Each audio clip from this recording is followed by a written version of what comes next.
سب سے پہلے تو آپ یہ ویڈیو دیکھیں۔ اور اعلیٰ حضرت نے تو یہ بھی لکھا ہے کہ جس کو لڑکیاں پیدا ہو رہی ہیں، بیٹے کی خواہش ہے تو اپنی بیوی حاملہ ہو تو انگلی سے اس کے پیٹ پر محمد لکھ دے، محمد لکھ دے، انشاءاللہ اللہ بیٹا پیدا عطا فرمائے۔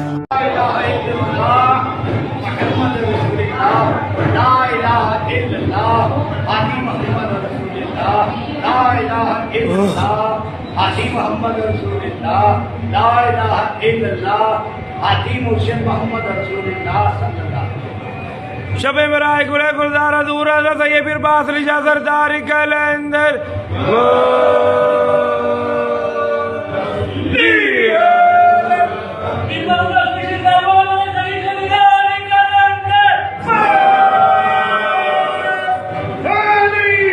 مشرک ہمارے کام کرتے اور پھر اس چیز کی بھی گارنٹی ہوتی ہے کہ اللہ تعالیٰ ہمیں بخش دیں گے، وہ بڑے غفور و رحیم ہے، تمہارے لیے صرف رحم لے کے بیٹھے ہوئے ہیں وہ، تم ان کے برابر کسی اور کو کھڑا کر رہے ہو، ایسے بدبختوں کو سن رہے ہو، اپنے ایمان کا سودا کر چکے ہو، آخرت پہ تمہارا ایمان بھی بڑا مضبوط ہے کہ اللہ ہمیں بخش دے گا۔ اللہ نہیں بخشے گا، بولو ہمارا پیر ہمیں بخشوائے گا۔ جب فرشتے چھتر لگا رہے ہوئے نا پیچھے کہ چلو پیر صاحب دوزخ میں سب سے پہلے آپ، چلو پیچھے پھر آپ، یہ عوام پلٹون آ رہی ہے، یہ پاگل کے بچے یہ پیچھے پیچھے آ رہے ہیں آپ کے، بات تو صحیح ہے۔ موت اتنی سی کھڑی ہے اور قیامت بھی اتنی سی کھڑی ہے، لگ پتہ جانا ہے تم لوگوں کو، خدا کی عزت کی قسم۔ خود سوچو یار، نیچر کے خلاف چیزیں کرنے والی طاقت صرف نبی پاک صلی اللہ علیہ وآلہ وسلم اور ان کے علاوہ جتنے پیغمبر اس دنیا میں آئے ہیں اور دنیا سے پردہ فرما گئے ان کے پاس تھی، صرف مشرکوں کو ایمان دلوانے کے لیے، اور تمہارے باب تمہیں ایمان دلوا رہے ہیں، برباد کر رہے ہیں تمہارے ایمان کو۔ اتنی عمریں ہو گئی ہیں، شرم نہیں آتی تھوڑی سی بھی؟ چھتر لے لے بندہ کوئی 7-8 فٹ کا، اسو کے تیل میں بھیگا پڑا اور تمہیں ایسے لتر لگایا نا، خدا کی عزت کی قسم پتہ چل جائے گا یہاں کی تکلیف جب برداشت نہیں ہوتی نا، پھر وہاں کی کیسے کرو گے؟ جاہل، یہاں سے جاہل ہو تم، یہاں سے بھی جاہل ہو تم، چبل آدمی ہو تم، کرتے کیسے ہو یہ سب؟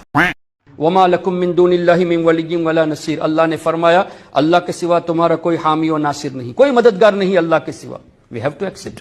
اب اس آیت کو لے کے کہتے دیکھو حضور بھی مدد نہیں کر سکتے، غوث و خواجہ مدد نہیں کر سکتے، اس لیے کہ اللہ نے فرما دیا۔ تو آپ ان سے یہ پوچھے کیا اللہ نے یہ نہیں فرمایا قرآن میں انما ولیکم اللہ ورسولہ، بے شک اللہ تمہارا مددگار، اللہ کے رسول تمہارے مددگار؟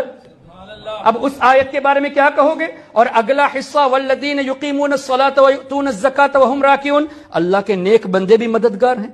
پھر فإن اللہ هو مولا وجبریل وصالح المؤمنین والملائکۃ بعد ذلک ظہیر، جبریل علیہ السلام مددگار ہیں، نیک مسلمان صالح المؤمنین مددگار ہیں، فرشتے مددگار ہیں، اللہ ہی نے تو فرمایا۔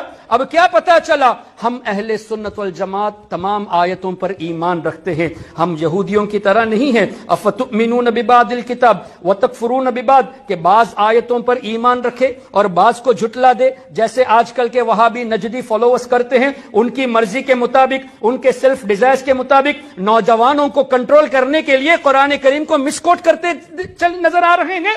وہ کیا کرتے ہیں؟ صرف ان آیتوں کو پیش کرتے ہیں اور اس کو ایویڈنس کے طور پہ کہتے ہیں دیکھو اللہ نے نبیوں کو طاقت نہیں دی، جبکہ رب نے خود فرمایا میرے رسول مددگار ہیں۔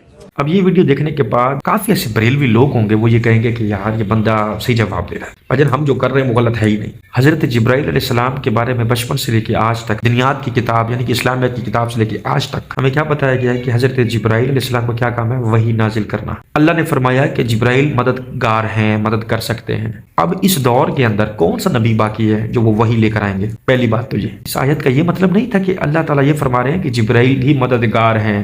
کن کے لیے؟ پیغمبروں کے لیے، یعنی کہ اللہ تعالیٰ کا میسج کنوے کرتے ہیں پیغمبروں کو کہ آپ کے پروردگار، آپ کے اللہ، آپ کے رب آپ کو یہ کہہ رہے ہیں، اور وہ جو کہہ رہے ہیں یہ آگے آپ اس بھولی بھالی جاہل عوام تک پہنچائیں جو کہ مشرک بنی ہوئی ہے۔ یہ کام نہیں تھا حضرت جبرائیل علیہ السلام کا۔ یہ پھنس گیا سی ہے۔ اب آگے چلتے ہیں۔ نبی پاک صلی اللہ علیہ وآلہ وسلم مدد کر سکتے ہیں، لیکن تب کر سکتے ہیں جب وہ اس دنیا میں حیات تھے، اس ٹائم ڈیمنشن کے اندر۔ اب وہ یہاں سے پردہ فرما چکے ہیں کیونکہ اللہ نے ان کو موت دی ہے۔ کڑوی بات ہے، بہت کڑوی بات ہے، لیکن یہ ریئلٹی ہے۔ موت کا مزہ ہر جاندار کو چکھنا ہے، تو کیا نبی علیہ السلام جاندار نہیں تھے؟ نبی پاک اس ٹائم ڈیمنشن میں، یا کوئی بھی پیغمبر اس ٹائم ڈیمنشن میں، یا کوئی بھی صحابی یا کوئی بھی صالح نیک کوئی بھی